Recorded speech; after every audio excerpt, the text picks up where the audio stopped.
Yes, आगे बढ़ते हैं, एक और सवाल करेंगे ये वाला, और ये सब जेई के प्रीवियस ईयर क्वेश्चन ही है, तो ये सब अगर आपसे बन रहा है मतलब बहुत अच्छी बात है, ठीक है। यहाँ पे देखो 40C0, तो 40C0 को लिख दो 40C40 लिख सकते हैं क्या? मैं 40C0 को ऐसे लिख सकता हूँ। सिमिलरली जो अगला वाला टर्म है उसको आप लिख देना 41C40 लिख सकते हैं। सिमिलरली जो अगला वाला है उसको लिख देना 42C40, मतलब NCR को लिख दो NCN-R। अब ऐसा क्यों किया, शायद वो आपको चमक गया होगा, क्योंकि अब नीचे 40 आ गया ना। कितने लोगों को दिख गया कि 40 40 40 40 40 40 40 नीचे वाला नंबर कांस्टेंट है। अगर नीचे वाला नंबर कांस्टेंट अगर आपको दिख गया तो अब क्या करेंगे बताओ? पैकमैन लगाएंगे। अब पैकमैन कैसे लगाएंगे? पैकमैन लगाने के लिए पहली बात तो इंक्रीजिंग ऑर्डर में ऑलरेडी है, 40 है, फिर 41 है, 42 है, 60 तक जा रहा है, ऑलरेडी ये इंक्रीजिंग ऑर्डर में है, तो एक टर्म ऐड करना पड़ेगा, एक टर्म सब्ट्रैक्ट करना पड़ेगा।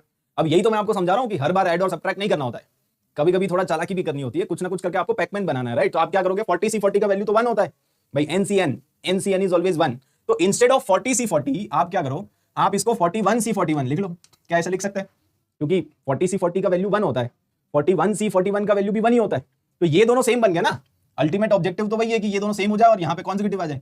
तो अब ये इसको खा जाएगा, जब ये इसको खा जाएगा तो क्या बनाएगा, तो ये बनाएगा 42C और नीचे जो बड़ा वाला नंबर है वो नीचे बड़ा भाई, ठीक है। और इसी तरह से बाकी जो टर्म्स है वो तो रहेंगे, तो ये ऐसे चलता जाएगा प्लस 60C40, समझ गया ना। तो अब ये इसको खाएगा, तो जब ये इसको खाएगा और ये ऐसे चलता जाएगा, लास्ट में क्या आता है, आप तो सीधा शॉर्टकट लगा दिया करो, लास्ट में क्या आएगा, जो लास्ट वाला टर्म है उसमें +1 कर दो, तो लास्ट में जब ये सबको खा जाएगा ना तो ये बनेगा 61C41, ये बनेगा।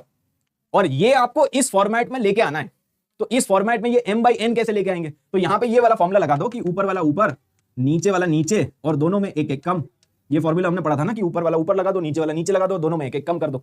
और 60C40 को हम लिख सकते हैं 60C20, इसी को फर्दर आप ऐसे लिख दो 61/41, और ये जो 60C40 है इसको आप लिख दो 60C20।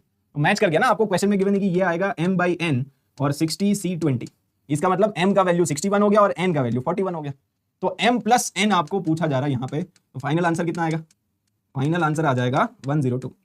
कितने लोगों को आंसर पहले ही आ गया भाई? ये तो पहले ही आ गया होगा 102, क्या बात है।